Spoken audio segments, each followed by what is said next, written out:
Ladies and gentlemen, our next segment would be hosted by Mr. Shehzad Ali. Let's have a brief introduction of Mr. Shehzad Ali. He's a fellow chartered accountant and partner in charge at Yusuf Adil Chartered Accountants. He has over 25 years of post qualification experience in auditing, assurance, and advisory. He has served ICAP's Technical Advisory Committee for 2 terms. He is currently serving as a member of Working Group of Independence of Auditing Standards and Ethics Board of ICAP. Please give a big round of applause to Mr. Shehzad Ali.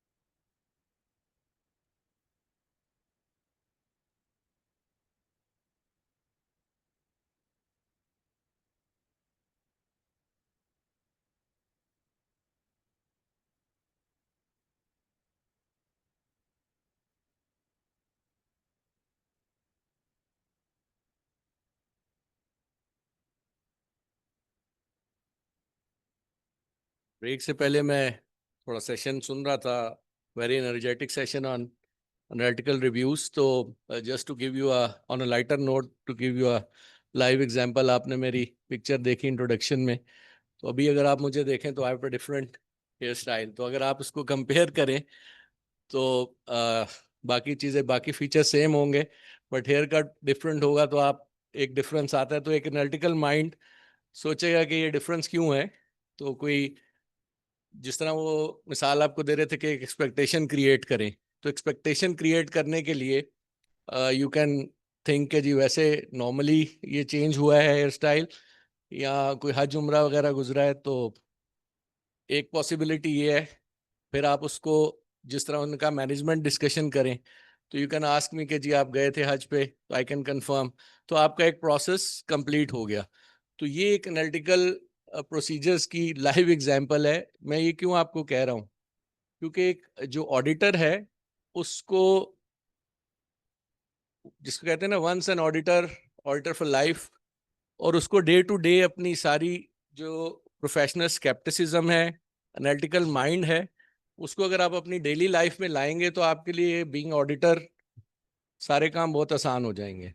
मतलब you know कि किस तरह से है। एक और example देता हूँ। हमारे एक कोलीग थे, एक टीम थी ऑडिट पे, वो गए हुए थे आउट स्टेशन। तो कंक्लूजन ऑफ द ऑडिट पे जो सीएफओ थे, उन्होंने उनको इनवाइट किया अपने घर पे। तो उन्होंने, जो टीम मैनेजर था, उसने कहा कि जी ये जो एरिया है, उसने जनरल अंदाजा लगाया कि यहाँ पे रेंट्स क्या होंगे, क्या होगा। उसने कहा आपका जो घर है आपने रिक्विजिट किया हुआ है कंपनी से? उन्होंने कहा जी हाँ। तो उन्होंने कहा ये तो आपकी इंटाइटलमेंट से ज्यादा है। उसने कहा यार तुम खाना खाने आए, मेरा ऑडिट करने आए? तो वो आपको पता होना चाहिए कि कहाँ क्या बात करनी है, बट इसको एनालिटिकल माइंड जरूर रखें in every thing you do. सिर्फ फाइनेंशियल स्टेटमेंट, वाउचर्स उस हद तक ना रखें, क्योंकि वाउचर और फाइनेंशियल स्टेटमेंट से बियॉन्ड बहुत सारी चीज़ें हैं ऑडिट के लिए। एक और एग्जांपल देता हूँ आपको। एक हमारे when I was doing articles, तो एक कोलीग थे, उसने एक ऑडिट पे जस्ट टेस्ट करने के लिए कि जो एक्सप्लेनेशन देते हैं ये वेरिएंस एनालिसिस की, तो इसमें कहानियाँ कितनी होती हैं। तो उसने एक सीएफओ के पास गया जो जिस ऑडिट पे थे, उससे क्वेश्चन करते रहे कि सर रेवेन्यू बढ़ गया है। उसने एक्सप्लेनेशन दी कि यार प्राइस बढ़ गई है हमारी प्रोडक्ट्स की, ये वो, रेंट बढ़ गया है सर। तो वो आई मीन कि यार 10% इंक्रीज है एग्रीमेंट में, सारी वो डिस्कशन करते रहे। तो जब ख़त्म हुई, उसने कहा सॉरी सर, जो मेरे जो ये साइंस थे वो उल्टे लगे हुए थे, जो इंक्रीज है वो डिक्रीज थी और जो डिक्रीज है वो इंक्रीज है। तो अब यू कैन इमेजिन कि उस सीएफओ ने इसको फिर क्या कहा होगा। तो वो इस तरह जो एक्सप्लेनेशंस हैं वो खाली आई मीन उसके ऊपर ना रहें, कोलैबोरेटिव, और bring it to your life. Audit जो प्रोफेशन है ना, जो professional scepticism and analytical mind है, one of the best skill of the auditor है। तो उसको आप जरूर जेहन में रखें कि इसको किस तरह से अप्लाई करना है। बातें हम अपनी टॉपिक के ऊपर, दो टॉपिक हैं आज हमारे जो I need to cover. Number one, using the work of an auditor's expert. ISA 620 है और आइजर 600 है ग्रुप ऑडिटर। और जॉइंट ऑडिटर की भी एक जो ICAP की गाइड है उसके ऊपर जॉइंट ऑडिट में क्या रिक्वायरमेंट्स है वो भी हम देखेंगे। तो फर्स्ट ऑडिटर्स एक्सपर्ट, इसमें हम देखेंगे कि ऑडिटर एक्सपर्ट क्या होता है, उसकी एग्जांपल कुछ देख लेते हैं और फिर उस पर क्या रिक्वायरमेंट है कि एक ऑडिटर ने अगर एक एक्सपर्ट को इंगेज करना है तो उसकी क्या रिक्वायरमेंट्स हैं, उसकी जब वो एक्सपर्ट वर्क डिलीवर करता है तो ऑडिटर ने क्या करना है, उसकी क्या रिस्पॉन्सिबिलिटीज़ हैं, उस ऑडिटर ने एक एक्सपर्ट के वर्क को कैसे रिव्यू एंड कंक्लूड करना है, और at the end we can take the takeaways, की टेकअवेज। तो जो एक्सपर्ट हैं, दो तरह के ऑडिटर में इंटरेक्शन होता है ड्यूरिंग ऑडिट, एक मैनेजमेंट एक्सपर्ट और एक ऑडिटर्स एक्सपर्ट। लाइक नाम से जाहिर है कि मैनेजमेंट एक्सपर्ट क्या है, जो मैनेजमेंट इंगेज करती है, ठीक है, और एक ऑडिटर एक्सपर्ट क्या है, जब ऑडिटर को इंगेज करना होता है एक एक्सपर्ट को, और वो किसी को अपनी सपोर्ट के लिए, ऑडिट प्रोसीजर्स के लिए अगर इंगेज करेगा तो वो ऑडिटर एक्सपर्ट कहलाएगा। मैनेजमेंट एक्सपर्ट, अब इसमें जो एक्सपर्ट की सारी रिक्वायरमेंट्स हैं वो रिलेट करती हैं जब वो एक्सपर्ट मैनेजमेंट का क्या काम कर रहा हो, फाइनेंशियल स्टेटमेंट्स की प्रिपरेशन में कोई कंट्रीब्यूट कर रहा हो। लाइक एक एक्सपर्ट है, एक इंजीनियर है, वो एक इंजीनियरिंग अपनी जॉब परफॉर्म कर रहा है, वो भी एक एक्सपर्ट है, और मैनेजमेंट एक्सपर्ट के तौर पे वो काम कर रहा है, मैनेजमेंट को शायद एडवाइस भी कर रहा हो, नया प्लांट लगाना है उसके ऊपर वो किसी इंजीनियरिंग या कंसल्टिंग फर्म की एडवाइस ले सकते हैं, बट ऑडिटर का उससे डायरेक्ट इतना लिंक नहीं है। ऑडिटर का लिंक कब आएगा, जब वो मैनेजमेंट का एक्सपर्ट कोई ऐसा काम कर रहा है जो फाइनेंशियल स्टेटमेंट्स की प्रिपरेशन में इन्वॉल्व हो रहा है। लाइक एक्चुअरियल वैल्यूएशन है रिटायरमेंट बेनिफिट प्लान्स की, वो उसकी एक अमाउंट कैलकुलेट होगी और उसकी बेसिस पे एक्सपेंस एंड प्रोविजन रिकॉर्ड होगी फाइनेंशियल स्टेटमेंट में, तो वो काम ऑडिटर से रिलेटेड है। इसी तरह ऑडिटर का एक्सपर्ट जब ये स्टैंडर्ड किसको रिलेट करेगा, जबकि ऑडिटर का एक्सपर्ट कुछ ऐसा काम करे जो ऑडिट के एविडेंस लेने में और उसकी रिपोर्ट की ओपिनियन की फॉर्मेशन में उसको कोई हेल्प करेगा। ऑडिटर का जो एक्सपर्ट है वो दो तरह के हो सकते हैं, इंटरनल भी हो सकता है, एक्सटर्नल भी हो सकता है। इंटरनल की एग्जांपल है कि जैसे विद इन द फर्म आपके पास IT प्रोफेशनल्स हैं, आपको कंपनी की IT सिस्टम की एक एश्योरेंस लेनी है, आप उसको इन्वॉल्व करते हो, तो वो भी एक्सपर्ट ही ट्रीट होगा। क्यों? हर वो प्रोफेशनल एक्सपर्ट इस स्टैंडर्ड के अंडर कवर होगा जो कि अकाउंटिंग और ऑडिटिंग से प्रोफेशन से डिफरेंट अपनी एक्सपर्टीज रखता है, अकाउंटिंग एंड ऑडिटिंग से डिफरेंट एक्सपर्टीज रखता है। बेशक वो फर्म में काम कर रहा है, वो IT का प्रोफेशनल है, वो टैक्स प्रोफेशनल है, both are different than accounting and auditing expert, सो उनको हम एक्सपर्ट के तौर पे ट्रीट करेंगे। इंटरनल एक्सपर्ट, जब आप IT के किसी को भी इन्वॉल्व करें तो उसके ऊपर भी ये सारे स्टैंडर्ड अप्लाई करने हैं। इसी तरह एक्सटर्नल एक्सपर्ट है कि लाइक आपने एक्चुअरी वैल्यूएशन की हमने एग्जांपल ली, तो उसको अगर आप इन्वॉल्व करेंगे, इंगेज करेंगे फॉर द ऑडिट प्रोसीजर्स, तो वो भी एक आउटसाइड पर्सन है, बट वो आपके ऑडिट टीम का हिस्सा बन जाएगा for this particular engagement and for these particular procedures. इसमें जिस तरह मैंने कहा फाइन लाइन है कि अकाउंटिंग एंड ऑडिटिंग एक्सपर्ट्स के बाहर की जो एक्सपर्टीज हैं वो आपके लिए ये एक्सपर्ट ISA 620 के अंडर ट्रीट होता है। एक एग्जांपल इसकी दे लेते हैं कि अगर आपकी फर्म में एक ऑडिट पार्टनर है और उससे आप ऑडिट प्रोविजंस के ऊपर या ऑडिट के जो टैक्स केसेस चल रहे हैं क्लाइंट के, उससे ऊपर आप ओपिनियन लेते हैं, तो वो एक एक्सपर्ट के तौर पे आप ट्रीट करेंगे उसको, उसकी इंगेजमेंट, उसको क्या स्कोप देना है, उसके साथ हम नेक्स्ट स्लाइड्स में देखते हैं कि क्या प्रोसीजर्स की रिक्वायरमेंट है, बट वो एक्सपर्ट के डोमेन में आएगा।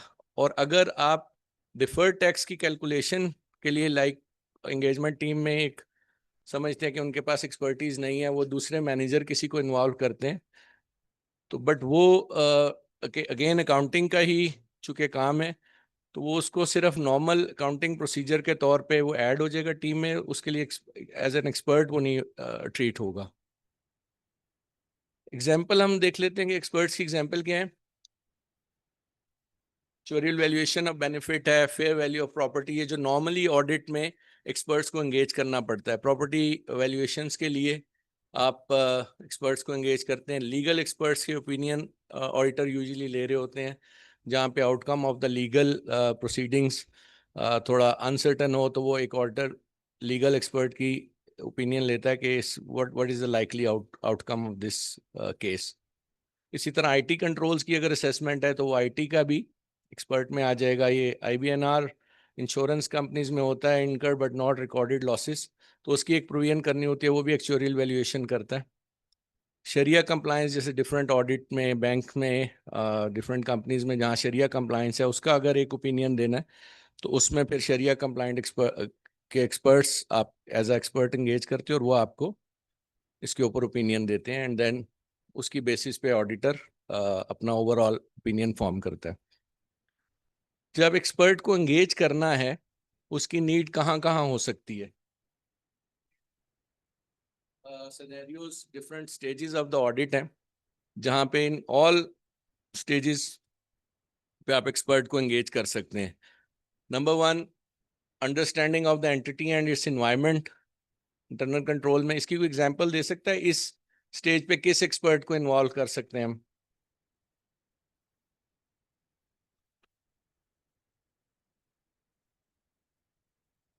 अभी हमने बात की आईटी कंट्रोल्स के रिव्यू की, बड़ा फ्रेश एग्जांपल था। आईटी के आपने ओवरऑल आईटी कंट्रोल्स की अंडरस्टैंडिंग के लिए आप ज़ाहिर है आईटी एक्सपर्ट को इन्वॉल्व करेंगे। फिर identifying and assessing risk of material misstatement, इसके वक्त भी आप कर सकते हैं एक्सपर्ट को। अब ये स्टेजेस हैं, ज़रूरी नहीं कि आपने करना है, वो ऑडिटर के नीड पे और उसकी ओवरऑल जो अप्रोच और असेसमेंट होती है उसके मुताबिक वो देखता है कि किस स्टेज पे इन्वॉल्व करना है।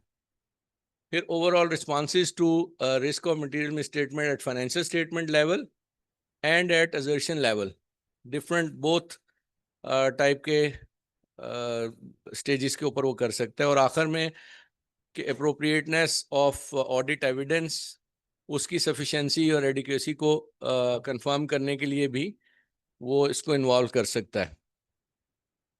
तो अब ये जो स्टेजेस हो गई, अब इसको जब इन्वॉल्व करना है तो क्या कंसिडरेशंस होनी चाहिए ऑडिटर के माइंड में कि वो जो एक्सपर्ट को इन्वॉल्व करता है तो उसकी रिक्वायरमेंट क्या है?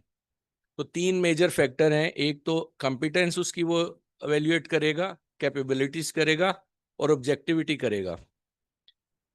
कंपिटेंस एंड कैपेबिलिटीज में भी अगेन जिस तरह है कि बड़ा फाइन लाइन है। कंपिटेंस क्या होती है कि एक कोई भी expert in its own domain expert है या नहीं। एक टैक्स पार्टनर है तो वो अपनी टैक्स की अगर लिटिगेशंस हैं टैक्स के सब्जेक्ट में तो वो एक्सपर्ट है। तो आप क्या कहेंगे कि इसकी कॉम्पिटेंस है to advise on tax matters. ठीक है, उसको एवेल्युएट करने के लिए क्या रिक्वायरमेंट्स हैं, किस तरह से वो कर सकता है ऑडिटर?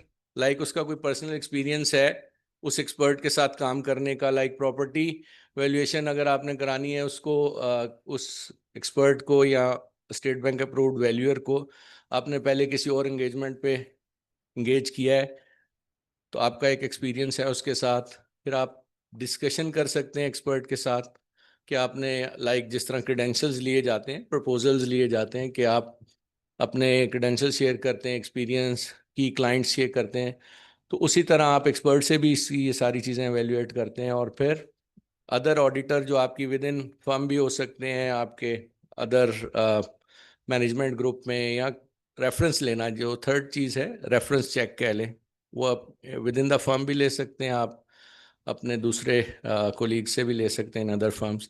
तो ये कॉम्पिटेंस की आपको एक एवेल्युएशन हो जाएगी कि ये एक्सपर्ट कॉम्पिटेंट है या नहीं।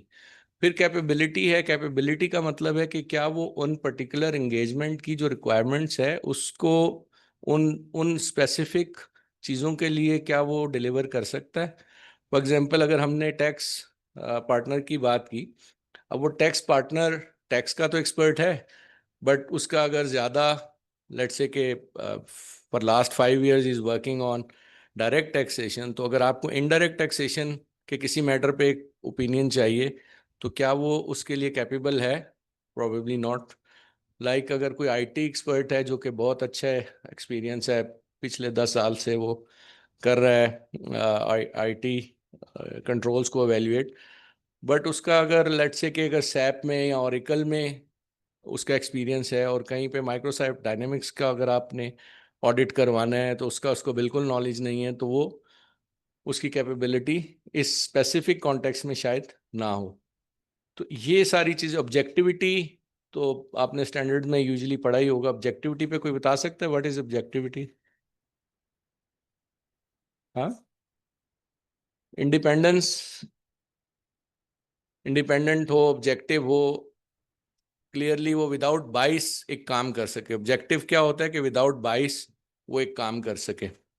तो ये सारी चीज़ें जब आपने एवेल्युएट कर ली तो फिर आपने एक एक्सपर्ट को इंगेज करने का डिसाइड कर दिया, तो फिर उस स्टेज पे क्या रिक्वायरमेंट्स हैं कि आप एक तो nature, scope and objectives of the expert work, ये आप उसके साथ एग्री करें कि उसका स्कोप क्या होगा, उस स्कोप के ऑब्जेक्टिव्स क्या हैं। लाइक कि वो जो भी वर्क परफॉर्म करेगा उसको क्लियरली बताएंगे कि हम इस वर्क को ऑडिट कंक्लूजन के लिए, अपने ऑडिट ओपिनियन के लिए यूज़ करेंगे।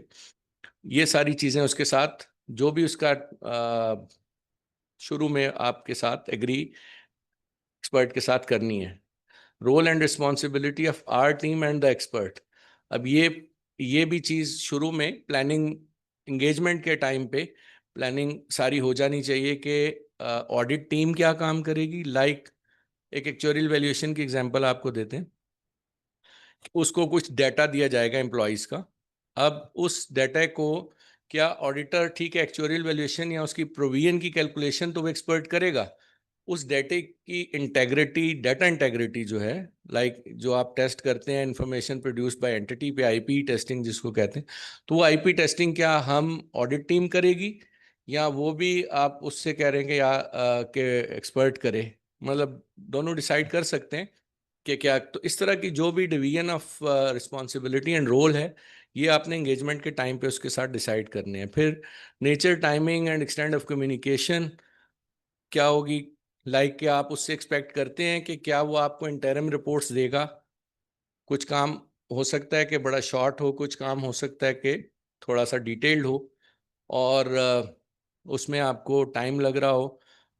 उसके साथ आपकी टाइमिंग, नेचर, कम्युनिकेशन, फिर रिपोर्ट जो है, रिपोर्ट का क्या फॉर्मेट होगा, रिपोर्ट का क्या स्टाइल होगा। लाइक के वो ओपिनियन फॉर्म में अगर आपको चाहिए तो वो क्या वो ओपिनियन फॉर्म में होगी वो उसकी कम्युनिकेशन डिलीवरेबल्स की।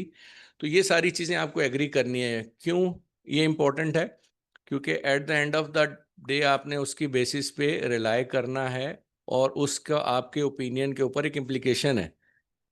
आप उसकी जो भी वैल्यूएशन कर रहा है, प्रोविजन कैलकुलेशन कर रहा है, आपको कंट्रोल्स रिलायंस दे रहा है, वो सारी चीज़ का आपके ऑडिट प्रोसीजर्स पे, आपके ऑडिट ओपिनियन पे इम्पैक्ट है।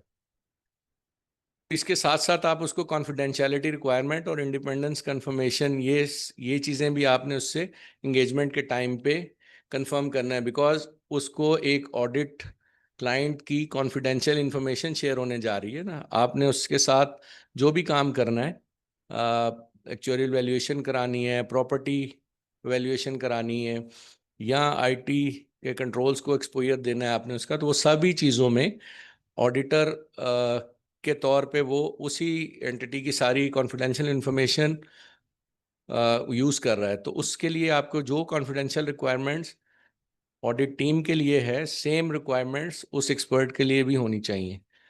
तो उसको इन राइटिंग आपने ये कम्युनिकेट करना है। जो भी आपकी कंपनी की फर्म की पॉलिसी है, यूजुअली होता क्या है कि आप उसको जब ये साइन करते हैं तो उससे एक इंडिपेंडेंस कंफर्मेशन और कॉन्फिडेंशियलिटी कंफर्मेशन साइन करवाते हैं। आप उससे अपनी पॉलिसी, यूजुअली आप उनको एक कॉपी दे देते हैं कि वो पढ़ लें और उसको कंफर्म करें कि he will comply with all these policies.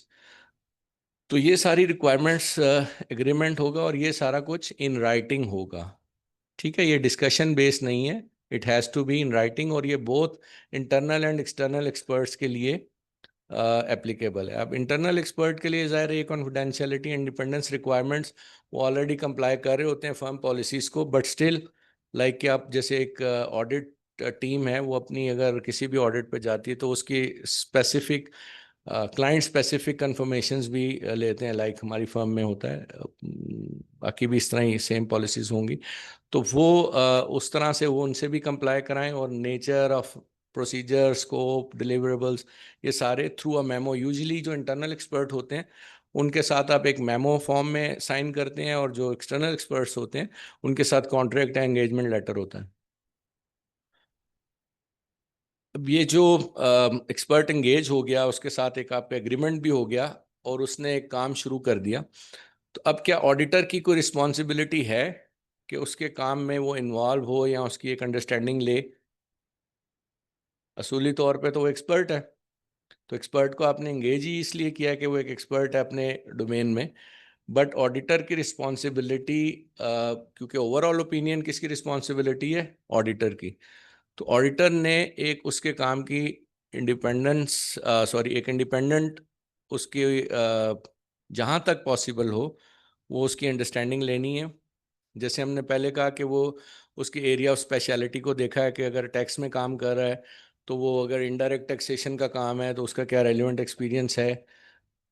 Likewise किस ईआरपी पे काम किया हुआ है उसने, अगर वाईटी इंश्योरेंस के लिए आप उसको इन्वॉल्व कर रहे हैं।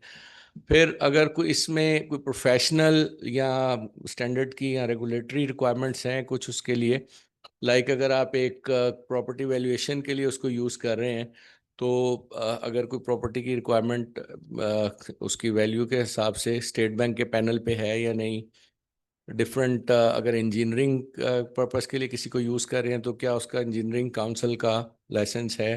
तो ये सारी चीज़ें ऑडिटर को अंडरस्टैंड करनी है। फिर ये तो बेसिक चीज़ें होंगी, फिर वो what assumptions and methods are used and whether they are generally accepted within the expert's field.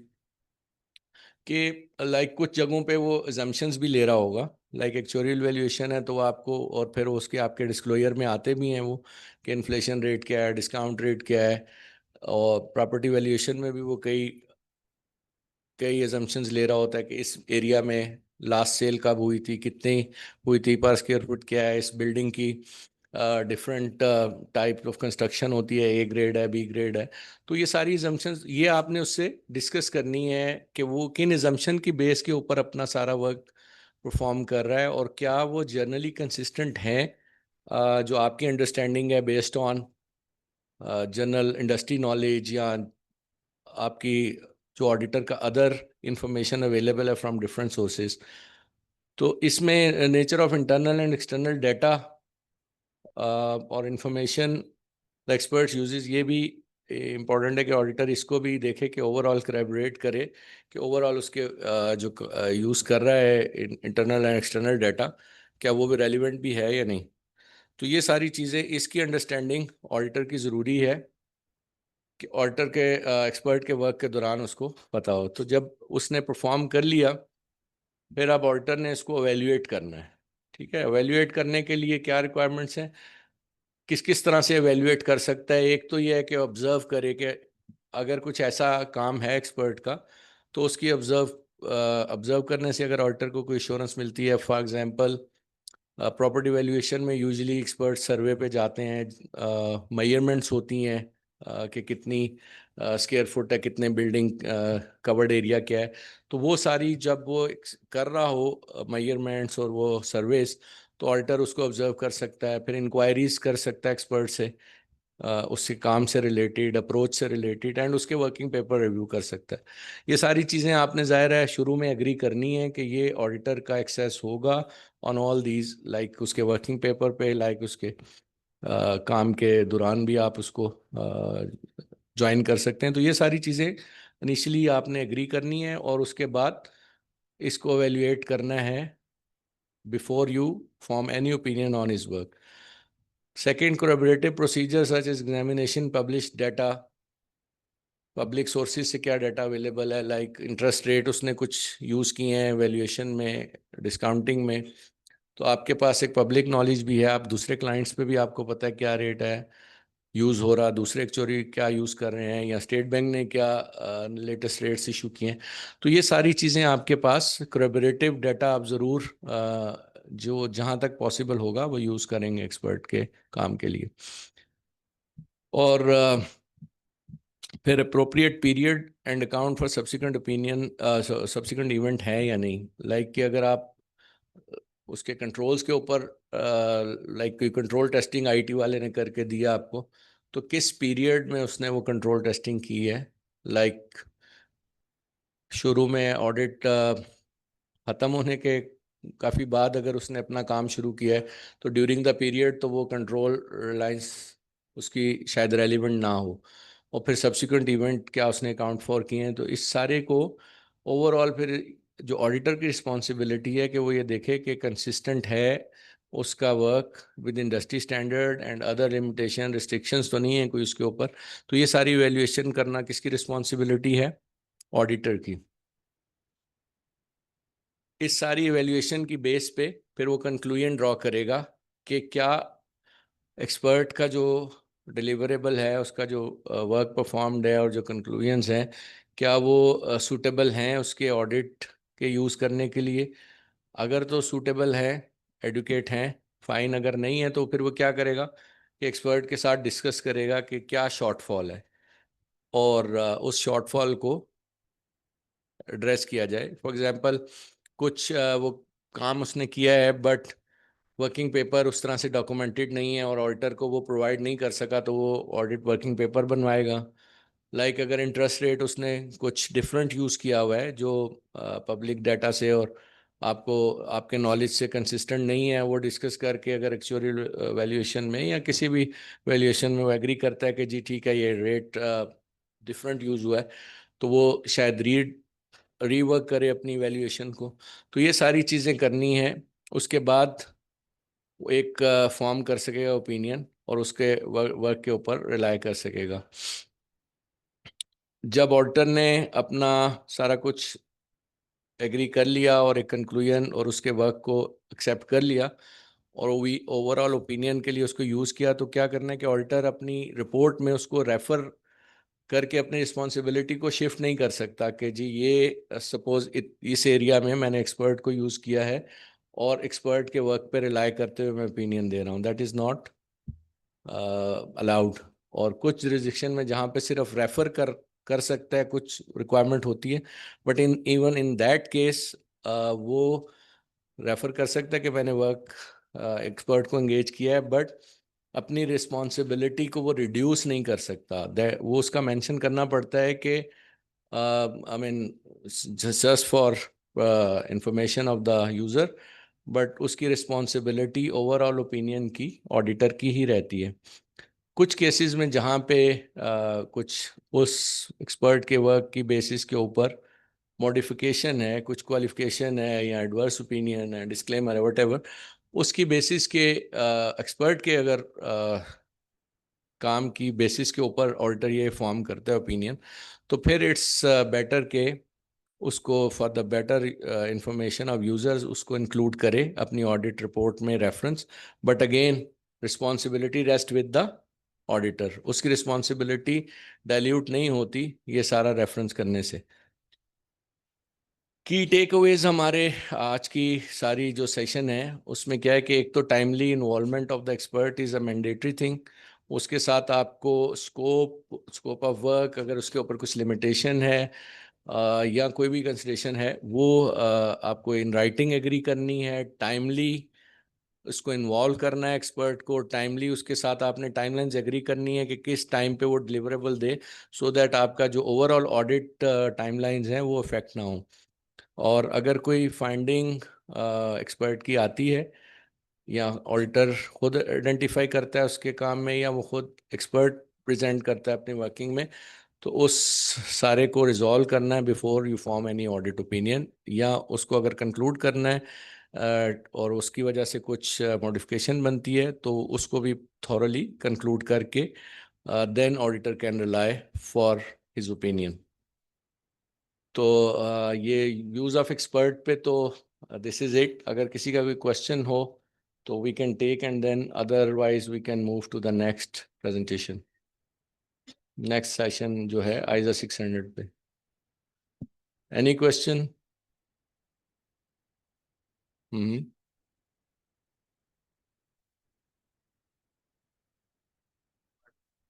ठीक है।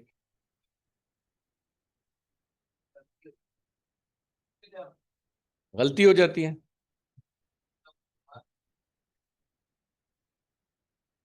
देखें, जो हमने डिस्कस किया इसको कि एक्सपर्ट को जब आपने इन्वॉल्व करना है, नंबर वन तो उसकी आपने कॉम्पिटेंस, कैपेबिलिटी, ऑब्जेक्टिविटी, वो सारी चीज़ें देखनी है। एक ड्यू प्रोसेस है, जब उसको आप फॉलो करेंगे तो उसमें फिर कम चांस है कि उसकी एक्सपर्ट की रेलिवेंट एक्सपर्टीज ना हो, नंबर वन। नंबर टू, जब आप उसको इन्वॉल्व करेंगे तो हमने इसको डिसाइड किया था कि वो दोनों ऑडिटर एंड एक्सपर्ट ये आपस में एग्री करेंगे कि स्कोप, इसकी रिस्पॉन्सिबिलिटीज और डिवीजन क्या है। अगर कुछ उसने, ऑडिटर ने कुछ उसको वेरीफाई करके इंफॉर्मेशन देनी है, वो उसकी रिस्पॉन्सिबिलिटी है, या वो खुद एक्सपर्ट करेगा, ये सारी चीज़ें भी हो गई। थर्ड लेवल पे फिर उसका हमने डिस्कस किया कि वो उसको, उसके काम को एवेल्युएट करेगा। तो जब एवेल्युएट करेगा, उसमें ऑडिटर ने अपने जो प्रोसीजर्स हैं वो अप्लाई करने हैं, जो जनरल प्रोफेशनल स्केप्टिसिज्म के मुताबिक, लाइक कि उसने overall reasonableness of his assumptions देखनी है, और कैलकुलेशंस को करेबोरेट करना है अपने नॉलेज से। जो कैलकुलेशंस, सिंपल अर्थमेटिक कैलकुलेशंस हैं, वो तो ऑडिटर खुद भी देख ही सकता है, उसको उतने हद तक तो वो चीज़ें, जहाँ पे कुछ कम्प्लेक्स मॉडल्स हों, और तो वो तो फिर वो उसकी रिलायंस ऑडिटर एक्सपर्ट की होती है। तो ये सारे करने के बाद अगर कुछ रेजिडुअल रिस्क रह जाता है, तो वो तो फिर यानी इनहेरेंट रिस्क जिस तरह नॉर्मल ऑडिट प्रोसीजर्स में भी होता है, तो उतने हद तक है। बट अगर ये सारे प्रोसीजर आप डेमोन्स्ट्रेट कर सकें कि ये हमने विद ड्यू केयर किए हैं और उसको अप्रोप्रिएटली डॉक्यूमेंट किया है, तो फिर ऑडिटर का रिस्क कवर है। ठीक है जी, प्लीज़।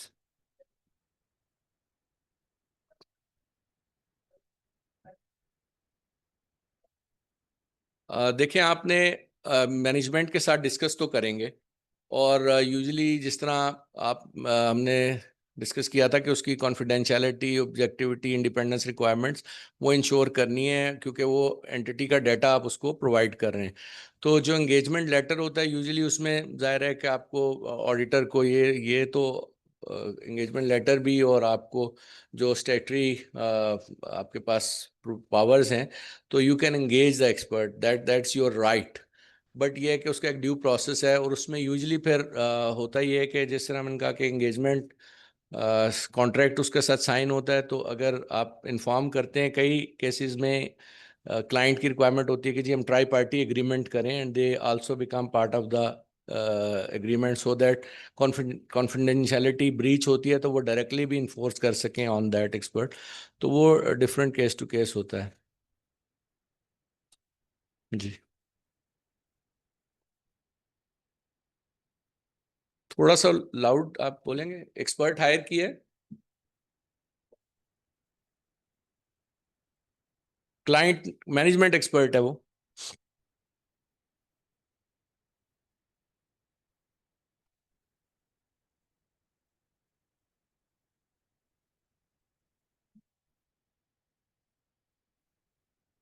Ji, good question. इसमें इन सारे सिनेरियो को एवेल्युएट करता है, और कोई केस टू केस बेसिस पे क्लाइंट, ऑडिटर ने डिसाइड करना होता है। उसमें जो गाइडिंग प्रिंसिपल है, वो ये है कि नंबर वन तो वो आप जो मैनेजमेंट एक्सपर्ट है उसकी एवेल्युएशन भी करते हैं कि वो कितना इंडिपेंडेंट एंड ऑब्जेक्टिव है। कुछ एक्सपर्ट वो उनके अपने लाइक इन हाउस होंगे, कुछ वो खुद एक्सटर्नल एक्सपर्ट्स को भी इंगेज करेंगे। एक क्राइटेरिया तो ये होता है। दूसरा क्राइटेरिया ये कि अगर कोई बहुत मटेरियल अकाउंट बैलेंसेस हैं और उसमें सिग्निफिकेंट रिस्क की पॉसिबिलिटी है, तो then it has to be auditor expert, I mean needs to be involve, क्योंकि वो आप खाली फिर मैनेजमेंट एक्सपर्ट के ऊपर रिलाई नहीं कर सकते। और ये यूजुअली फिर यही प्रैक्टिस होती है कि कुछ जगहों पे जहाँ पे बहुत सिग्निफिकेंट बैलेंसेस हों, तो दोनों एक्सपर्ट, मैनेजमेंट एक्सपर्ट भी यूज़ हो रहे होते हैं और ऑडिटर एक्सपर्ट भी यूज़ हो रहे होते हैं। और अगर उसमें कोई बहुत सिग्निफिकेंट डिफरेंस आ जाए दोनों के काम में, तो then auditor need to sit with both experts, और उनकी फिर एक रिकन्सिलेशन आपस में होती है। यूजुअली वो रिकन्साइल हो जाता है कि किस बेसिस के ऊपर दोनों डिफरेंट ओपिनियन ले रहे हैं। बट उस केस में ऑडिटर का अपना एक्सपर्ट इन्वॉल्व करना ज़रूरी होता है। जैसे आईबीएनआर के केस में it's industry practice. Actuarial valuation में जहाँ पे बहुत ज़्यादा बड़े बैलेंसेस हों रिटायरमेंट बेनिफिट्स के, उसके लिए भी एक्सपर्ट, ऑडिटर एक्सपर्ट लाजमी होता है। वैल्यूएशन, प्रॉपर्टी वैल्यूएशन में चूँकि 22 का काफ़ी इम्कान होता है, वो जजमेंटल है, तो उसमें भी अगर कोई बहुत सिग्निफिकेंट प्रॉपर्टी वैल्यूएशंस हों तो वहाँ पे भी एक्सपर्ट ऑडिटर खुद इंगेज करता है। तो ये डिपेंड करता है। जी, अगर कोई और क्वेश्चन नहीं है तो फिर हम नेक्स्ट सेशन पे चलें।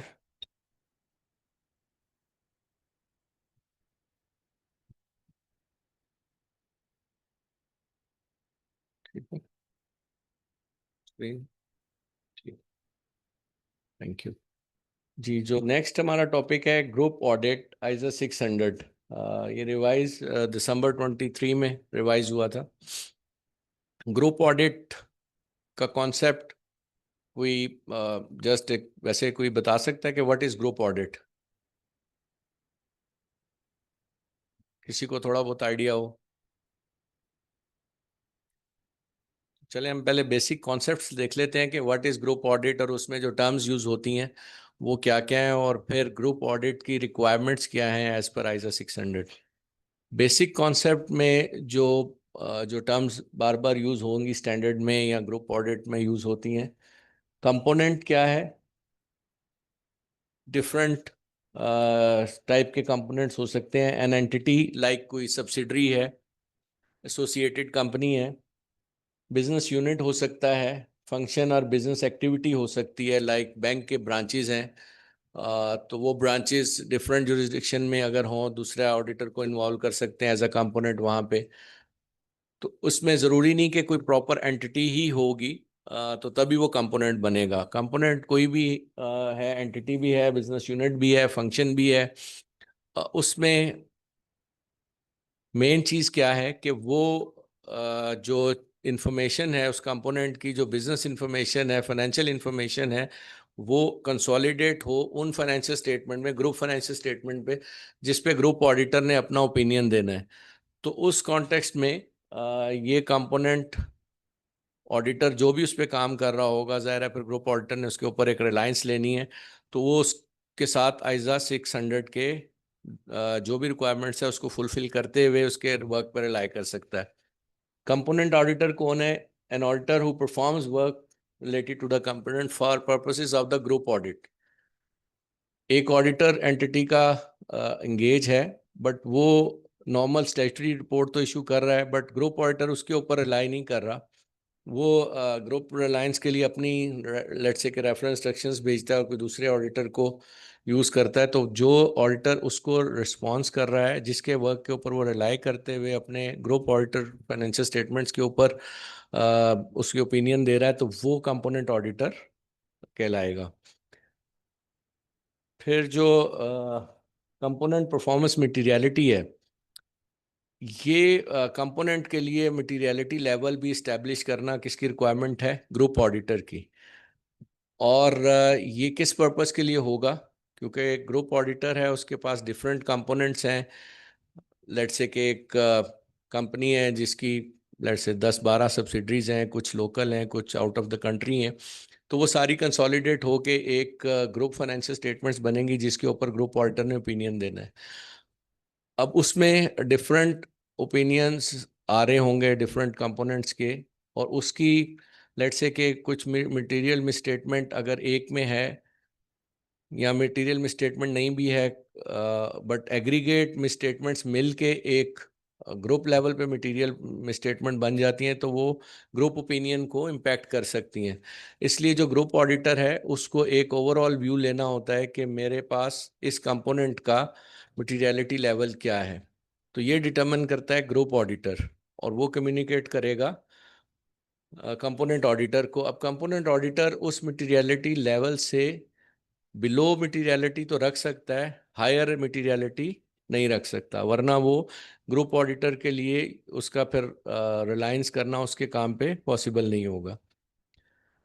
ग्रुप ऑडिटर कौन है जी? ग्रुप ऑडिटर है जी के जो ग्रुप एंगेजमेंट पार्टनर है और उसके मेंबर्स, जो टर्म यूज हुई है इन डिफरेंट स्टैंडर्ड में, तो उसमें अदर देन कंपोनेंट ऑडिटर जो है, जो main group audit financial statement of the group पे ओपिनियन दे रहा है एंगेजमेंट पार्टनर, और उसके साथ जो मैनेजर या टीम काम कर रही है, तो वो ग्रुप ऑडिटर कहलाएंगे। और ग्रुप परफॉर्मेंस मटेरियलिटी एक, जिस तरह हमने कहा था कि कंपोनेंट लेवल पे है, और एक फिर ग्रुप लेवल पे डिफरेंट मटेरियलिटी लेवल इस्टेब्लिश होगा। और ग्रुप मटेरियलिटी लेवल जो है वो किसके लिए यूज होगा? ग्रुप फाइनेंशियल स्टेटमेंट्स के लिए। कंपोनेंट की इंडिविजुअल मटेरियलिटी है, ग्रुप की इंडिविजुअल मटेरियलिटी है। तो ये बेसिक कॉन्सेप्ट्स हैं। इसमें अगर किसी को कुछ क्वेश्चन है तो ये बेसिक कॉन्सेप्ट वैसे ग्रुप ऑडिट के लिए ज़रूरी है। रिक्वायरमेंट्स क्या है? इसमें 13 डिफरेंट रिक्वायरमेंट्स एरिया में स्टैंडर्ड बात करता है। नंबर 1 कि leadership responsibility for managing and achieving quality on audit, ये किसकी रिस्पॉन्सिबिलिटी है? Acceptance and continuance of the audit से रिलेटेड क्या रिक्वायरमेंट है? Overall group audit strategy and group audit plan, उसकी क्या कंसिडरेशंस हैं? फिर जो ग्रुप की इंटरनल कंट्रोल इन्वायरमेंट है और एप्लीकेबल रिपोर्टिंग फ्रेमवर्क स्टैंडर्ड है, उस पे क्या प्रोसीजर्स होने चाहिए? मटेरियलिटी कैसे डिटरमिन करनी है? और risk of material misstatement identify करना और उसको फिर रिस्पॉन्ड करना, उसके लिए अप्रोप्रिएट ऑडिट प्रोसीजर्स, इस पे क्या रिक्वायरमेंट्स हैं, ये अभी हम वन बाय वन डिटेल में देखेंगे। But just to give you an idea के स्टैंडर्ड में डिफरेंट रिक्वायरमेंट्स ग्रुप ऑडिट के हवाले से क्या क्या हैं।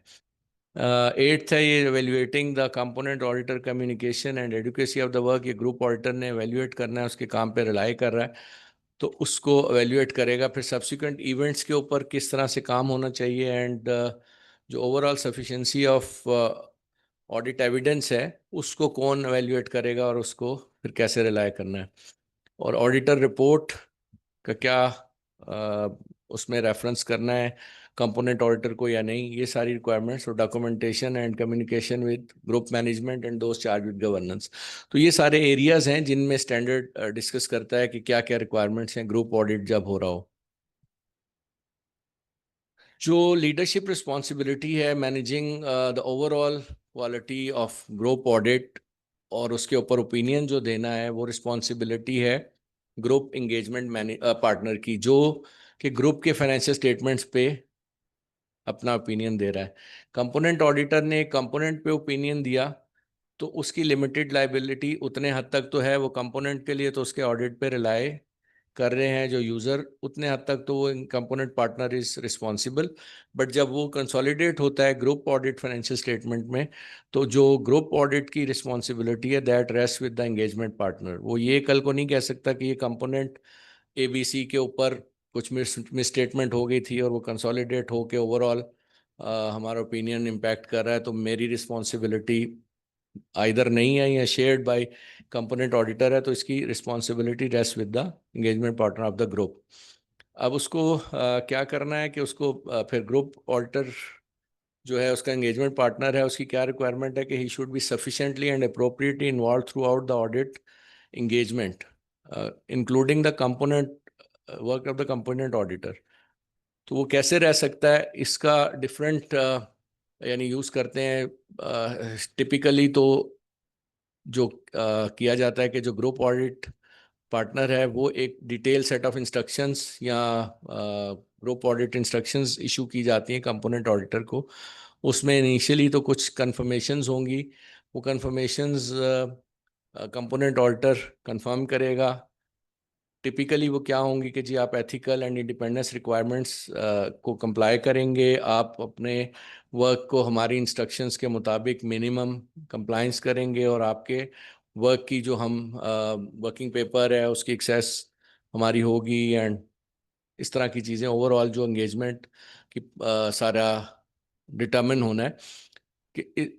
और उसके बाद फिर स्टेप बाय स्टेप हम देखते हैं कि एंगेजमेंट जो ग्रुप लेवल की टीम है उसने क्या क्या काम करने हैं। बट ये ओवरऑल एक फ्रेम किया जाता है पहले।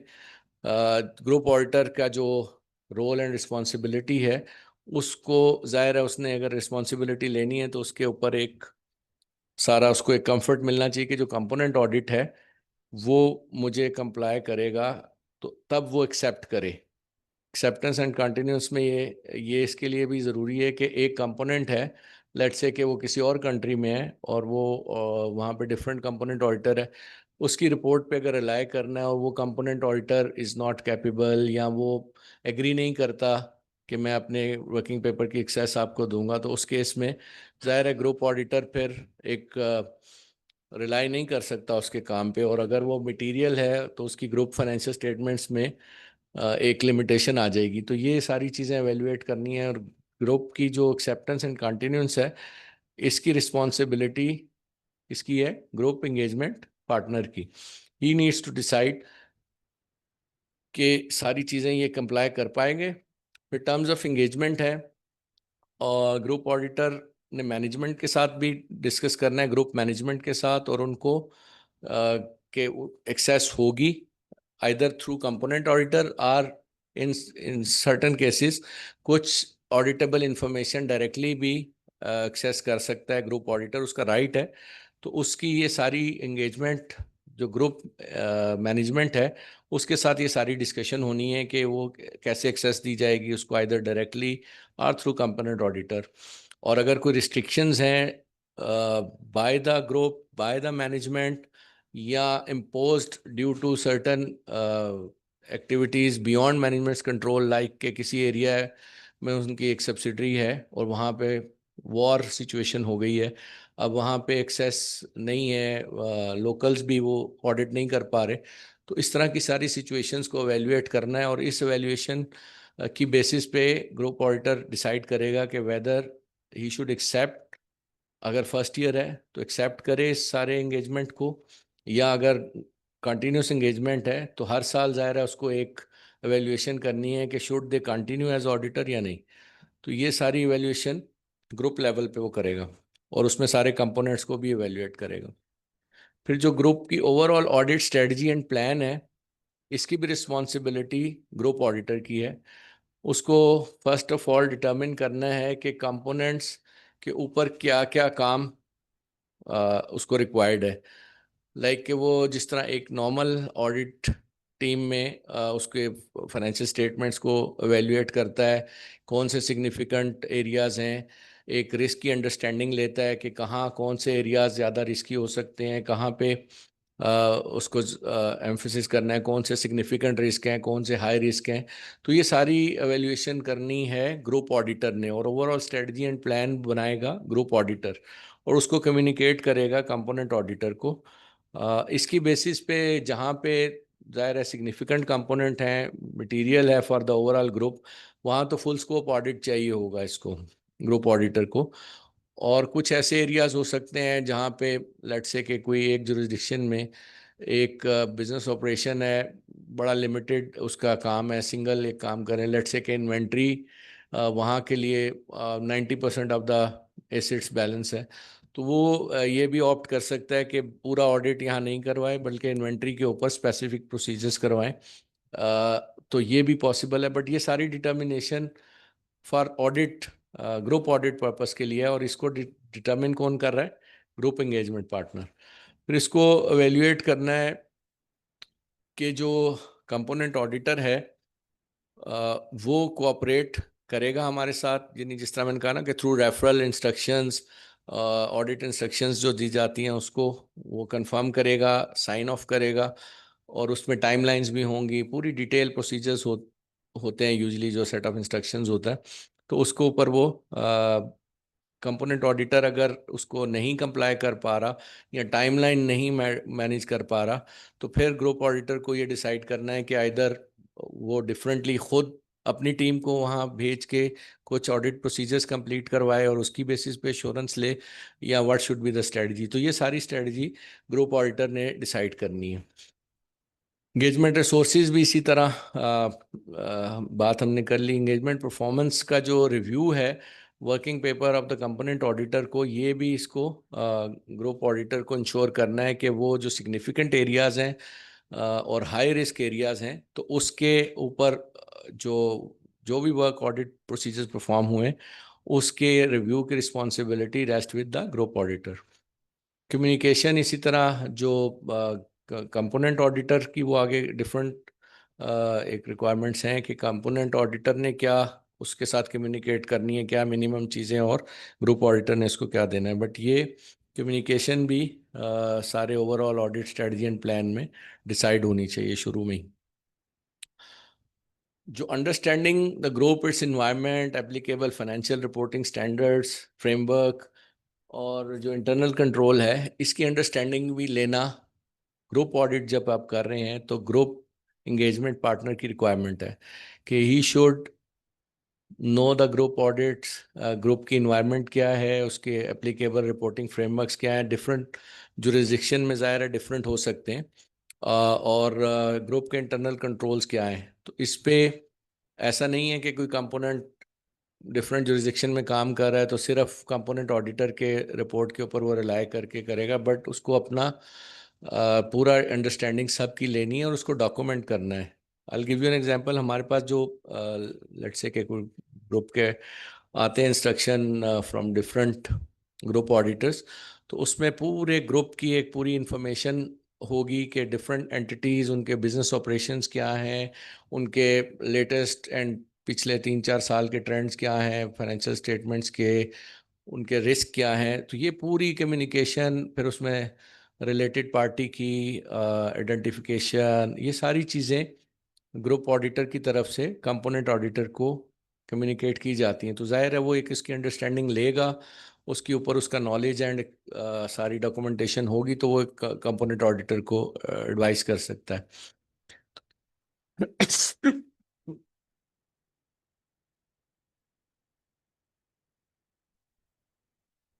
तो जो ग्रुप ऑडिटर की कम्युनिकेशन होती है उसमें टिपिकली जो इम्पोर्टेंट चीज़ें हैं जो कि मस्ट डू हैं, एक तो ये कि वो मैटर्स जो भी रेलिवेंट होंगे इम्पोर्टेंट रिस्क आइडेंटिफिकेशन से रिलेटेड,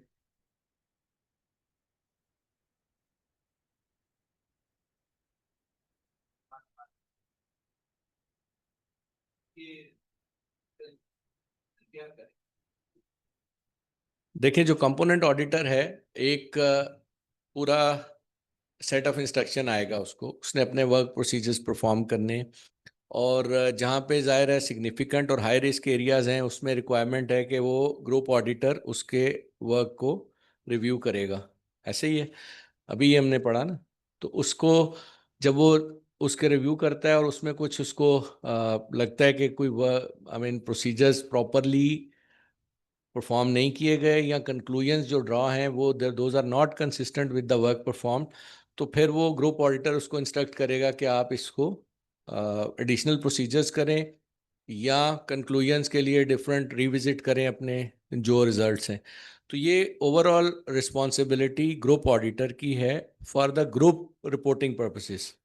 ठीक है ना, क्योंकि उसके काम पे जो हमने पहले कहा कि ग्रुप ऑडिटर को देखना है कि क्या कंपोनेंट ऑडिटर उसकी इंस्ट्रक्शन से कंप्लाई करेगा या उसको रिस्पॉन्ड कर सकता है, उसका कॉम्पिटेंस लेवल है, टाइमलाइन मीट करेगा। ये सारी चीज़ें एवेल्युएट करना, ऑडिट स्ट्रेटजी, ऑडिट प्लान बनाना किसकी रिस्पॉन्सिबिलिटी है? ग्रुप ऑडिटर की। तो अगर कुछ ऐसी सिचुएशन है कि अगर वो उसके काम से वो नेक्स्ट, अभी हम थोड़ा देखेंगे उसको, लेकिन to respond to your question, अगर कोई ऐसी सिचुएशन है कि कंपोनेंट ऑडिटर के काम से group auditor is not satisfied, तो वो आइदर उसको इंस्ट्रक्ट कर सकता है या फिर वो देखेगा कि खुद कुछ एडिशनल प्रोसीजर्स करने हैं, या फिर वो मैनेजमेंट से उसकी डायरेक्ट डिस्कशन होगी कि क्या इसको हाउ टू कंक्लूड। लेकिन अगर वो ग्रुप ऑडिटर सेटिस्फाइड नहीं है तो वो उसके ऊपर रिलाई नहीं कर सकता। जो कम्युनिकेशन हम देख रहे थे कि ग्रुप ऑडिटर को क्या करना है, एक तो matters relevant to the component वो सारे उसको एडवाइस करेगा, रिलेटेड पार्टी रिलेशनशिप्स आइडेंटिफाइड, क्योंकि यूजुअली ग्रुप लेवल पे ज़्यादा आइडेंटिफाई हो रहे होते हैं कि ग्रुप कौन सा है, उसकी सब्सिडरीज क्या हैं, और एक सब्सिडरी पे ज़ाहिर है उसको फिर दूसरी सब्सिडरीज के साथ सारे, तो वो लिस्ट एक कंसोलिडेटेड लिस्ट ग्रुप लेवल पे वो देगा ग्रुप ऑडिटर इसको, कंपोनेंट ऑडिटर को। और गोइंग कंसर्न मैटर्स के ऊपर भी चूंकि वो ग्रुप लेवल के ऊपर एक विजिबिलिटी हाई लेवल की होती है, तो गोइंग कंसर्न से रिलेटेड भी उसके ऊपर अगर कोई कंसर्न है वो भी ग्रुप ऑडिटर इसको कम्युनिकेट करेगा। और नॉन कंप्लाइंसेस अगर कुछ ये नॉन कंप्लाइंसेस उस तरह की नहीं है कि कोई ऑडिट प्रोसीजर्स में लाइक के परचेज रिक्विजिशंस में मसले आते हैं या समथिंग लाइक दैट। ये statutory non compliances which could have significant risk for the entity, जो कंपोनेंट की एंटिटी है उसके लिए अगर कोई कुछ नोटिस आए हुए हैं किसी ब्रांच से रिलेटेड, जो कि ज़ाहिर ग्रुप के सेंट्रल लेवल पे डिस्कस हो रहे होते हैं या सेंट्रल लेवल पे लीगल टीम उसको देख रही होती है, तो ये सारी कम्युनिकेशन भी ग्रुप से कंपोनेंट ऑडिटर को जाएगी। तो फिर कंपोनेंट ऑडिटर ने भी कुछ कम्युनिकेशंस मैंडेटरी करनी है। वो क्या है कि एक तो वो matters relevant to risk assessment जो है, जो कि कंपोनेंट से ड्राइव हो रहा है, और ऐसा सिग्निफिकेंट वो रिस्क है जो कि ग्रुप लेवल पे भी आइडेंटिफाई वो उसको मटेरियल मिसस्टेटमेंट क्रिएट कर सकते हैं। तो एक तो वो उसको कम्युनिकेट करेगा। फिर रिलेटेड पार्टी रिलेशनशिप को एडिशनल अगर वो आइडेंटिफाई करता है बियॉन्ड द जो लिस्ट उसको प्रोवाइड की गई है, या कोई गोइंग कंसर्न मैटर कुछ ऐसा आइडेंटिफाई हो गया है, कोई नई डेवलपमेंट हो गई है, तो उसकी बेसिस के ऊपर ये सारी चीज़ें भी इसने कंपोनेंट ऑडिटर ने फिर इसको कम्युनिकेट करना है टू द ग्रुप ऑडिटर। फिर identifying and assessing the risk of material misstatement. तो ओवरऑल इसकी भी रिस्पॉन्सिबिलिटी इसकी है, ग्रुप ऑडिटर की, कि वो आइडेंटिफिकेशन भी उसने करनी है और असेसमेंट करनी है कि क्या वो अप्रोप्रिएटली उसके ऊपर ऑडिट प्रोसीजर्स हो गए हैं, रिस्क ऑफ मटेरियल मिसस्टेटमेंट जो भी है, जो कंपोनेंट की वजह से ग्रुप फाइनेंशियल स्टेटमेंट्स पे कोई रिस्क ऑफ मटेरियल मिसस्टेटमेंट आ सकता है। ऑब्वियसली कंपोनेंट ऑडिटर ने अपने ओपिनियन के लिए तो अपने हद तक करना है, बट वो उसकी रिस्पॉन्सिबिलिटी ग्रुप ऑडिटर की रिस्पॉन्सिबिलिटी को डाइल्यूट नहीं करती। उसकी रिस्पॉन्सिबिलिटी अपनी जगह पे है। अगर वो कोई कंपोनेंट ऑडिटर को रिस्क मिस करता है तो group auditor still is responsible. तो इसको फिर ग्रुप ऑडिटर को एवेल्यूएट करना है कि ऑडिट एविडेंस जो है, रिस्क असेसमेंट प्रोसीजर जो परफॉर्म किए गए हैं वो अप्रोप्रिएट हैं या नहीं, और उनकी proper identification risk of material misstatement की हुई थी, अप्रोप्रिएटली एड्रेस हुए वो सारे प्रोसीजर या नहीं। मटीरियलिटी का हमने पहले देखा था कि ग्रुप ऑडिटर की रिस्पॉन्सिबिलिटी है to determine the materiality both at group level और फिर कंपोनेंट लेवल पे भी। और सीटीटी का भी वो थ्रेशोल्ड, यानी जो क्लियरली ट्राइबल थ्रेशोल्ड है कंपोनेंट के लिए, वो भी उसको कम्युनिकेट करेगा। तो ये मटीरियलिटी और सीटीटी दोनों कंपोनेंट के लिए ग्रुप ऑडिटर ने डिटर्मिन करके उसको कम्युनिकेट करने हैं। जो रिस्क ऑफ मटेरियल मिसस्टेटमेंट है, इसको रिस्पॉन्ड करने के लिए क्या क्या चीज़ें इसको देखनी है जो ग्रुप ऑडिटर है, कि एक तो ये देखेगा कि evaluate all entities and business units have been included in the group financial statement. यानी कंसोलिडेशन के वक्त उसकी रिस्पॉन्सिबिलिटी है ग्रुप ऑडिटर की, क्योंकि अगर कोई एक कंसोलिडेट होने से ही रह गई है एक एंटिटी, एक बिजनेस यूनिट, एक लेट्स से कि ब्रांच भी जो डिफरेंट आउट ऑफ स्कोप है फॉर द ग्रुप ऑडिटर, उसके अपने ऑडिट में नहीं आया और कंपोनेंट ऑडिट ने भी इस पे काम नहीं किया और कंसोलिडेशन भी होने से रह गई, तो फिर वो ज़ाहिर है एक मिसस्टेटमेंट का रिस्क है। तो ये ओवरऑल इसको कंप्लीटनेस इंश्योर करना कंसोलिडेशन प्रोसेस की, फिर appropriateness, completeness and accuracy of consolidation adjustment and reclassifications, ये भी ग्रुप ऑडिटर को देखना है। लाइक जो इंटर ग्रुप ट्रांजैक्शंस हैं वो अप्रोप्रिएटली कंट्रा हो रही हैं, उसकी अगर एक तो ये चीज़ पे इसको कंफर्मेशन चाहिए। सेकंड, जो अगर किसी एंटिटी की किसी कंपोनेंट का डिफरेंट रिपोर्टिंग फ्रेमवर्क यूज़ हो रहा है, तो क्या उसको एडजस्ट करने के लिए ग्रुप पॉलिसीज़ के मुताबिक लाने के लिए क्या अप्रोप्रिएट एडजस्टमेंट्स हो गई हैं या नहीं। लाइक के पाकिस्तान में कुछ स्टैंडर्ड्स की एग्जाम्शन है कुछ कुछ एंटिटीज़ को पावर सेक्टर में, जैसे एम्बेडेड डेरिवेटिव्स की अगर उनको एग्जाम्शन है, तो अगर कोई ग्रुप कंसोलिडेट कर रहा है तो लोकल कंपोनेंट ने जो उसको रिपोर्ट किया उसमें अगर वो उसकी असेसमेंट नहीं हुई हुई उसकी एडजस्टमेंट उसको फिर ग्रुप लेवल पे करनी पड़ेगी। तो ये सारी चीज़ें भी ग्रुप ऑडिटर की रिस्पॉन्सिबिलिटी है कि जो इंटर ग्रुप ट्रांजेक्शन है उनका एडजस्टमेंट अप्रोप्रिएटली और जहाँ पे गैप्स हैं फ्रेमवर्क के उसको कैसे एड्रेस करना है। फिर evaluating whether management judgment made in the process is give rise to any management bias, like in any audit आपको मैनेजमेंट बाइस देखना होता है तो ये भी कंसोलिडेशन भी एक ऑडिट प्रोसीजर है, उसमें कोई आ रहा है या नहीं। और responding to risk of material misstatement due to fraud, तो ये सारी चीज़ें कंसोलिडेशन प्रोसेस के टाइम पे ग्रुप ऑडिटर को इन सारी चीज़ों को एवेल्युएट करके अपने आप को सेटिस्फाई करना है कि इनकी वजह से कोई मटेरियल मिसस्टेटमेंट तो नहीं है। फिर जो assess risk of material misstatement है, अगर कंपोनेंट ऑडिटर जिस जिस भी कंपोनेंट पे आपके पास रिस्क ऑफ मटेरियल मिसस्टेटमेंट है उसके साथ ग्रुप ऑडिटर को क्या करना है कि एक तो कम्युनिकेट करना है जो जो डिज़ाइन है प्रोसीजर्स का ऑडिट प्रोसीजर्स का, तो उसमें जिस तरह मैंने कहा था कि रेफरल इंस्ट्रक्शंस यूज़ होती हैं और उसमें bare minimum procedures like inventory है तो वो आपको क्या क्या ग्रुप ऑडिटर कहेगा कि जी इसकी आपने फिजिकल वेरिफिकेशन करनी है, अटेंड करना है इन्वेंट्री काउंट को, आपने इसकी जो प्रोक्योरमेंट है वो देखनी है, इसके इम्पेयरमेंट देखनी है, ये सारी चीज़ें बेयर मिनिमम आपको वो सारे सेट ऑफ प्रोसीजर्स देगा। फिर जो कोई फर्दर प्रोसीजर जो जब सारे प्रोसीजर परफॉर्म हो के उसको एक रिजल्ट दिए जाएं तो वो फिर उसको एवेल्युएट करना है कि क्या ये प्रोसीजर्स अप्रोप्रिएटली एड्रेस कर रहे हैं रिस्क को या कुछ और एडिशनल प्रोसीजर्स तो नहीं चाहिए। और group auditor shell determine the nature extend and direction supervision of the component audit जिसे हमने and review of the work, तो रिव्यू ऑफ वर्क के लिए भी उसको डिटरमिन करना है कि कैसे करें। एक तो जिस तरह तरीका हमने बताया कि रेफरेंस इंस्ट्रक्शंस का है, फिर उसके साथ साथ आप जितने भी सिग्निफिकेंट कंपोनेंट्स हैं उसकी रिक्वायरमेंट है कि वो उसका वर्क पेपर डायरेक्टली भी रिव्यू करेंगे। आप आइदर थ्रू फिजिकल इंस्पेक्शन कर सकता है, डायरेक्ट बैठ के ऑनलाइन रिव्यू कर सकता है, डिफरेंट दूसरी जुरिस्डिक्शन में ऑनलाइन रिव्यूज़ भी सफिशेंट हैं। तो ये सारी चीज़ें ग्रुप ऑडिटर की रिस्पॉन्सिबिलिटी है कि वो अपने आप को सेटिस्फाई करे कि जो कंपोनेंट ऑडिटर है उसने सारी जो रिस्क ऑफ मटेरियल मिसस्टेटमेंट को एड्रेस करने के लिए अप्रोप्रिएट प्रोसीजर्स अप्लाई कर दिए।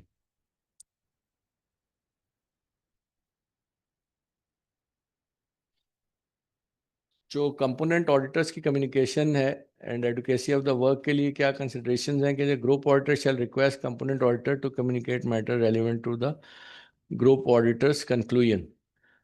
जो रेलिवेंट मैटर्स यानी जाहिर है जो at the start significant areas जितने भी आइडेंटिफाई होंगे उसके ऊपर पूरे डिटेल प्रोसीजर्स भी होंगे एंड देन फिर ओवरऑल एक ऑडिट ओपिनियन की फॉर्म में भी वो कंक्लूजन चाहेगा ग्रुप ऑडिटर, तो उसकी सारी ये शुरू में इसको एड्रेस करेगा, कम्युनिकेट करेगा कि जी मुझे इस तरह आपके डिलीवरेबल्स चाहिए।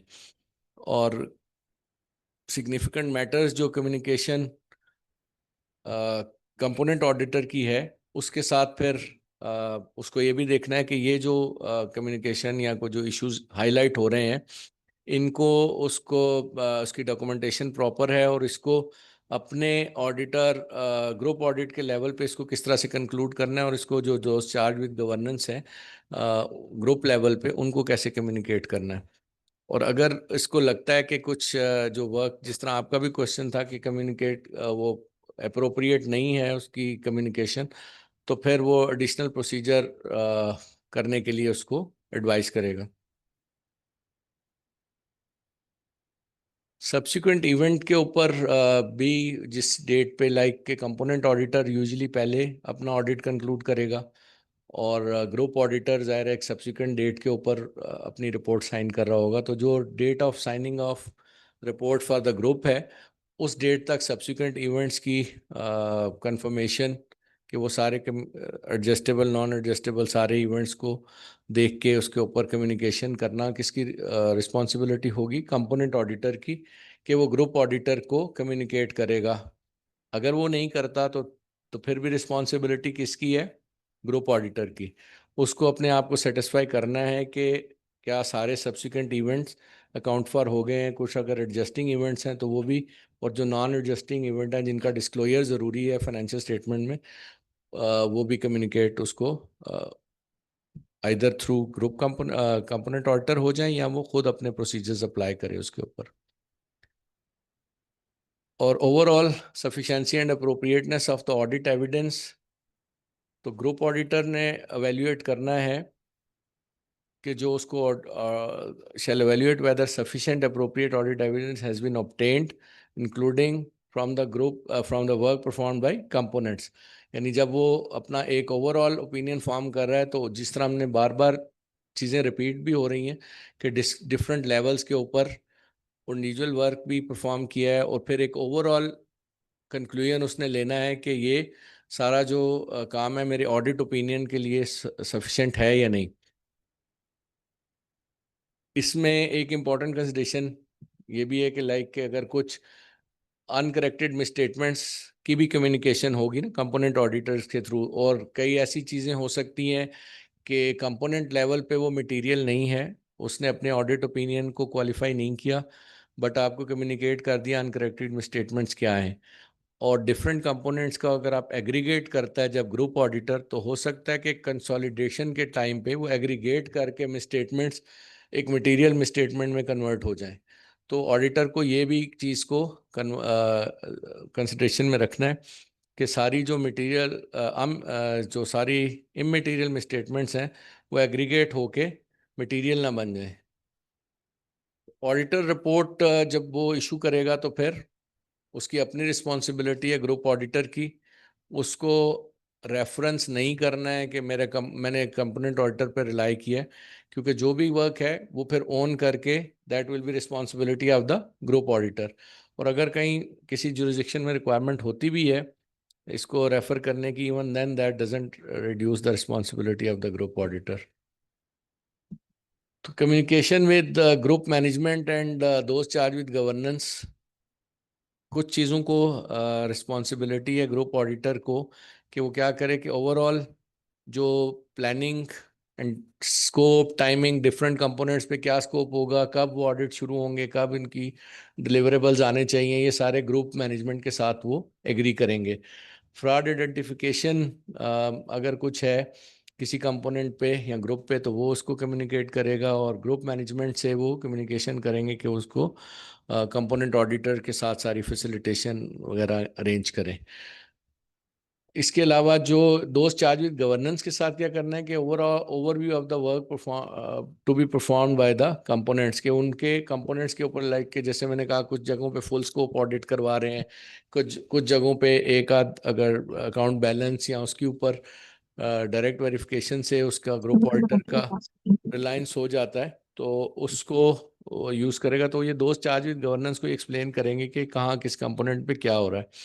और अगर कुछ इंस्टांसेस ऐसे हैं जहाँ पे ये कंपोनेंट ऑडिटर के वर्क से सेटिस्फाइड नहीं है ग्रुप ऑडिटर, तो उसका फीडबैक भी ये दोस्त चार्ज विद गवर्नेंस को देंगे, और कोई अगर लिमिटेशन या कोई फ्रॉड आइडेंटिफिकेशन है तो इसकी कम्युनिकेशन भी दोस्त चार्ज विद गवर्नेंस को करनी है। डॉक्यूमेंटेशन में ये सारी चीज़ें जो अभी हमने मुख्तलिफ मेजर सारी चीज़ें पढ़ी हैं, इसकी sufficient and appropriate audit documentation चाहिए। लाइक ग्रुप ऑडिटर की जो कंपोनेंट्स की किस बेसिस पे डिटर्मिनेशन की गई कि ये कौन सा मटेरियल है, कहाँ पे किस स्कोप का ऑडिट होगा, कौन से प्लानिंग मटेरियलिटी क्या है, सीसीटी का थ्रेशोल्ड लेवल किस तरह से डिटर्मिन किया गया, ये सारी चीज़ें अप्रोप्रिएटली डॉक्यूमेंट करनी है। और लाइकवाइज के ग्रुप ऑडिटर ने कैसे आइडेंटिफाई किया है कि कंपोनेंट का काम अप्रोप्रिएट है, तो ये सारा कुछ उसको appropriate documentation like in any audit work the thing is concluded only when that is documented। ठीक है, तो ये इसको in view of the time इसको हम रैप अप करते हैं क्विकली। जॉइंट ऑडिट, इस पे किसी का क्वेश्चन अगर ग्रुप ऑडिट पे हो तो जी प्लीज।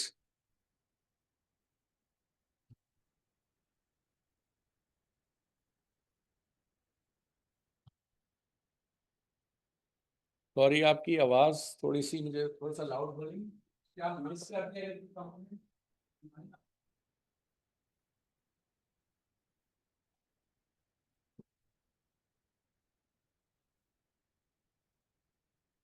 डिपेंड करता है कि अब आपकी अपने सब आपने कितना है तो क्रिएट के ऊपर भी 40% वो होना तो है कि कंफर्टेबल इंसान डिफरेंट का ऑफर लेने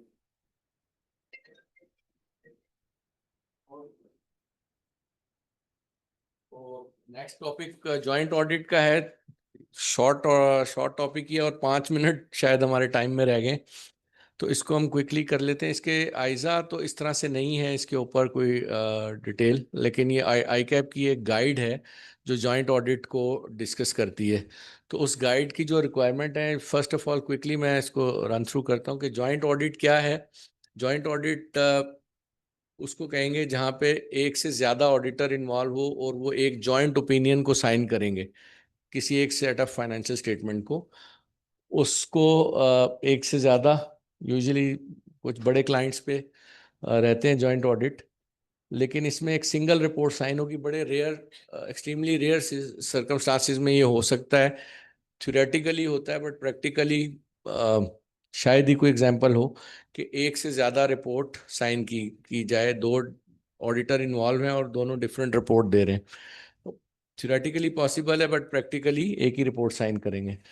इसमें करना ये है कि दोनों ने अपनी अपना स्कोप और डिवीजन ऑफ वर्क को एग्री करेंगे और एक दूसरे के ऊपर रिलाई करना है। तो चूंकि उसका वो एक मिनिमम उसका क्वालिटी मैनेजमेंट एंड उसकी सिस्टम को भी, उसकी भी एक रिस्पॉन्सिबिलिटी है दोनों जॉइंट ऑडिटर्स की कि वो अगर उस वर्क पे रिलाई कर रहे हैं तो उससे अंडरस्टैंडिंग लें कि उनका क्वालिटी कंट्रोल सिस्टम क्या है और उसकी डॉक्यूमेंटेशन भी करें। अगर वो उससे सेटिस्फाइड नहीं है तो फिर जॉइंट ऑडिट स्टिल रह सकता है, बट दोनों ऑडिटर्स को फिर अपनी अपनी कंफर्ट पूरी फाइनेंशियल स्टेटमेंट्स पे लेनी होगी, फिर वो रिलाई नहीं करेगा दूसरे के काम पे। कंसिस्टेंशन इसमें इम्पोर्टेंट क्या है कि कंसिस्टेंसी होनी चाहिए दोनों की ऑडिट मेथोडोलॉजी एंड रिपोर्ट पे। दोनों का डिवीजन ऑफ वर्क एग्री होना चाहिए। मॉनिटरिंग एंड कंट्रोल दोनों फर्म्स को इसके ऊपर एश्योरेंस लेनी है कि दोनों आपस में एग्री करें कि जॉइंटली जो ऑडिट हो रहा है उसके ऊपर मॉनिटरिंग किस तरह से, यानी ज़ाहिर है एक ऑडिट प्रोसीजर्स एक फर्म कर रही है और दूसरी का कुछ प्रोसीजर्स दूसरी फर्म कर रही है, तो उस पर कैसे उसके ऊपर कंट्रोल रहेगा। और जॉइंट प्लानिंग मीटिंग्स और डिस्कशंस हों और उनको डॉक्यूमेंट किया जाए। रिव्यू ऑफ वर्क में भी ये शुरू में ही एग्री करना है इन्होंने कि आपस में एक दूसरे के वर्क पेपर्स को भी रिव्यू करेंगे। डॉक्यूमेंट की कॉपीज भी यूजुअली ली जाती हैं, या अगर कॉपीज नहीं है तो उसको बहुत डिटेल में उसका रिव्यू को डॉक्यूमेंट करने की होती है, तो उसको अवॉइड करने के लिए फिर कॉपीज ही आपस में वर्क पेपर की शेयर हो सकती हैं। और इसमें जो रिस्पॉन्सिबिलिटी है वो दोनों ऑडिटर्स की है कि वो फुल फाइनेंशियल स्टेटमेंट्स के ऊपर अपना सेटिस्फाई करें अपने आप को कि सफिशिएंट ऑडिट एविडेंस अवेलेबल है या नहीं। चाहे वो काम उनकी फर्म ने किया है या दूसरी फर्म की डिवीजन में आता था, बट दोनों की रिस्पॉन्सिबिलिटी सेम है। अगर कोई डिफरेंस ऑफ ओपिनियन आ जाता है तो यूजली ये इसमें जो गाइड है आई कैप की उसमें एक कॉन्सेप्ट है कि आप शुरू में ही, ऑडिट के शुरू में, इंगेजमेंट पार्टनर्स तो आइडेंटिफाई होते हैं, एक एक्सपर्ट्स या सेकंड पार्टनर को आइडेंटिफाई किया जाए कि अगर कोई डिफरेंस ऑफ ओपिनियन आएगा तो how would that be settled, वो किससे उनको रेफर किया जाएगा और वो आपस में कम्युनिकेट करके दोनों फर्म्स के जो लाइक कुछ टेक्निकल हेड्स हो सकते हैं, सीनियर पार्टनर हो सकते हैं, वो अगर कोई डिफरेंस ऑफ ओपिनियन आता है तो that would be refer to those identified person जो शुरू में ही आपने एंगेजमेंट के शुरू में आइडेंटिफाई करने हैं। तो वो उनको अगर फिर भी आपस में दोनों की रिकनसाइल नहीं होता तो फिर सेपरेट रिपोर्ट इशू की जाएगी। Both auditor will issue the separate report. और ये जैसे मैं कहना थ्योरेटिकली तो पॉसिबल है बट प्रैक्टिकली ये होता नहीं है। तो उसमें बट अगर कुछ ऐसी सिचुएशन आ जाए तो ग्रुप ऑडिटर्स के साथ, बोर्ड के साथ, दोस्त चार्ज गवर्नेंस के साथ डिस्कशन के बाद फिर भी रिकनसाइल नहीं होते डिफरेंसेस, तो फिर ये उसमें फिर एक दोनों अपनी अपनी रिपोर्ट इशू करेंगे और अदर मैटर में वो रेफरेंस करेंगे कि दूसरे जॉइंट ऑडिटर ने एक सेपरेट रिपोर्ट इशू किया और वो क्या मॉडिफाइड है या अनमॉडिफाइड है, वो उसको रिफ्लेक्ट करेंगे। तो ये जॉइंट ऑडिट पे कोई क्वेश्चन हो, क्विकली हम इसको। सर,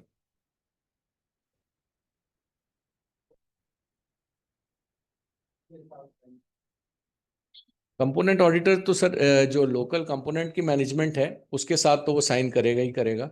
बट जिस तरह मैंने कहा कि ये जो रेफरल इंस्ट्रक्शंस हैं, इसको भी उसको अपना शुरू में कंफर्मेशन जैसे वो भेजते हैं, वो सॉर्ट ऑफ एक एग्रीमेंट ही है, एक एंगेजमेंट ही है कि वो उसको पूरी रिक्वायरमेंट्स दे रहा होता है कि ये चीज़ें आपको कंप्लाई करनी है।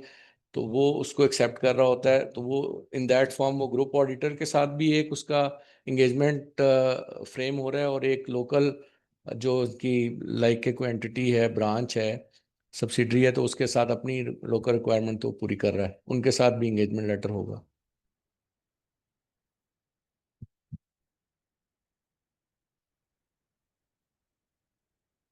जो कंपोनेंट ऑडिटर है वो जो, सॉरी क्वेश्चन मिस हो गया। सही।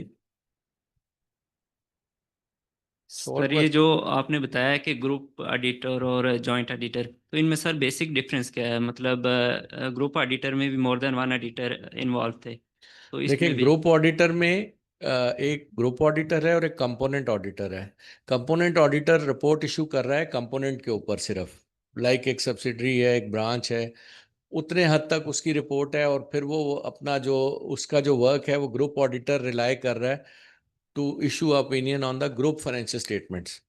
तो ये एक तरह से आप कहें कि इसका कंपोनेंट ऑडिटर अपना एक काम करके ग्रुप ऑडिटर को प्रेजेंट कर रहा है, और वो उसके ऊपर रिलाई करते हुए ग्रुप फाइनेंशियल स्टेटमेंट्स के ऊपर एक अपना ओपिनियन दे रहा है। जो जॉइंट ऑडिट है वो दोनों फर्म्स एक ऑडिट जॉइंटली कर रही हैं और दोनों एक रिपोर्ट को जॉइंटली साइन कर रही हैं। तो ये दोनों में डिफरेंस। ठीक है, अगर क्वेश्चन और नहीं है तो नेक्स्ट सेशन के लिए मुझे ये पर्ची पहले ही दे के गए हैं, कंक्लूड करते हैं फिर।